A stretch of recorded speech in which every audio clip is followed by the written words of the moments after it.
కొయ్యంగి చేప ఉంటుంది కదండి, దానితో అయితే చేపల పులుసు చేశాను. ఈ చేపలో పెద్దగా ముళ్ళులు అయితే ఏమీ ఉండవు, చాలా తక్కువ ముళ్ళులు ఉంటాయి. పిల్లలకి కూడా ఎటువంటి భయం లేకుండా తినిపించవచ్చు.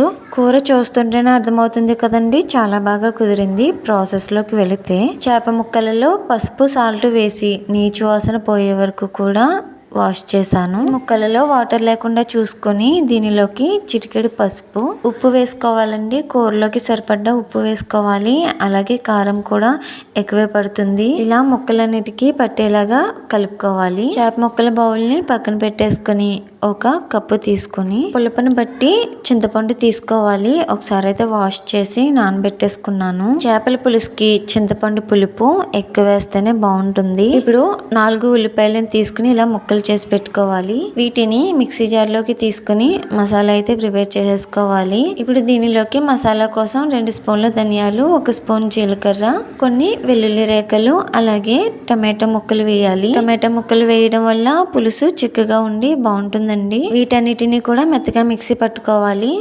ఇప్పుడు స్టవ్ మీద ప్యాన్ పెట్టి ఆయిల్ వేసి, ఆయిల్ వేడెక్కిన తర్వాత పచ్చిమిర్చి తీసుకున్నానండి. 4 పచ్చిమిర్చి ఇలా మధ్యలోకి చీల్చుకుని వేసాను. చేపల పులుసులో పచ్చిమిర్చి ఫ్లేవర్ బాగుంటుంది కదా. ఇప్పుడు దీనిలోకి కరివేపాకు వేసాను. అలాగే ముందుగా మిక్సీ పట్టుకున్న మసాలా ముద్దను కూడా వేసి బాగా వేయించుకోవాలి. ఈ మసాలా ముద్ద పచ్చివాసన పోయే వరకు కూడా వేయించుకోవాలండి. దీనిని ఎంత బాగా వేయించుకుంటే కూర అంత బాగుంటుంది.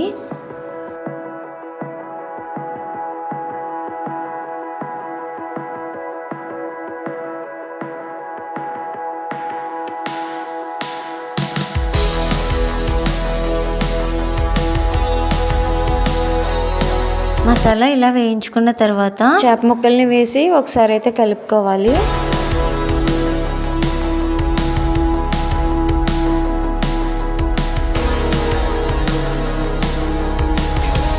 ఇప్పుడు దీనిలోకి చింతపండు రసాన్ని వేసుకోవాలి. 1 కప్పు చింతపండు రసం వచ్చిందనుకోండి, 2 కప్పుల నీళ్లు వేసుకోవాలి. ఇలా వేసినట్లయితే పులుపు అనేది సరిపోతుంది. అడుగు నుంచి ఒకసారి కలుపుకోవాలండి. ముక్క ఉడికిన తర్వాత అయితే అసలు గరిటె పెట్టకూడదు.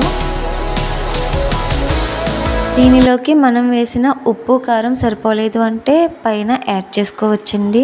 నాకైతే ఉప్పు కారం ఇంకా పడతాయి అనిపించింది, అందుకని చెప్పి ఇంకా యాడ్ చేశాను. అలాగే దీనిలోకి బెండకాయ ముక్కలు కానీ మామిడికాయ ముక్కలు కానీ వేసుకోవచ్చు. ఇప్పుడు మామిడికాయల సీజన్ కనుక మామిడికాయ ముక్కలు అయితే ఇలా సన్నగా కట్ చేసి వేసాను. ఒకసారి కలుపుకొని హైలో పెట్టి 5 నిమిషాల పాటు ఉడికించుకోవాలి.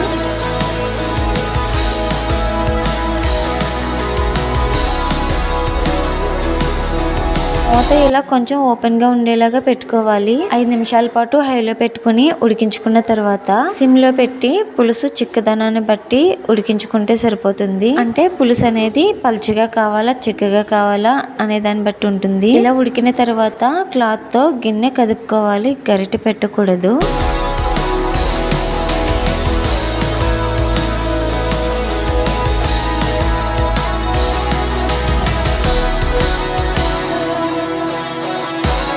నూనె పైకి తేరింది అంటే చేపల పులుసు అనేది రెడీ అయిపోయింది.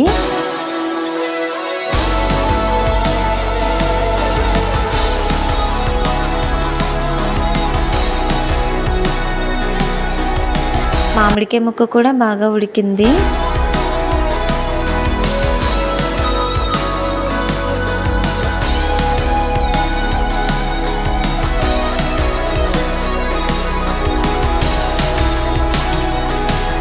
చివరిగా పైన కొత్తిమీర అయితే వేసాను.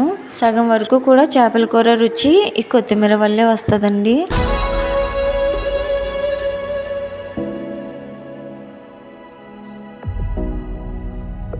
చూసారు కదండి, కొయ్యంగి చేపతో ఇగురు కూడా వండుకోవచ్చు, అలాగే పులుసు కూడా వండుకోవచ్చు. పులుసు టేస్ట్ అయితే చాలా బాగుంది. చేపల పులుసు వీడియో నచ్చినట్లయితే లైక్ చేసి సబ్స్క్రైబ్ చేసుకుని ఛానల్ని సపోర్ట్ చేసేయండి. Thanks for watching. Bye bye.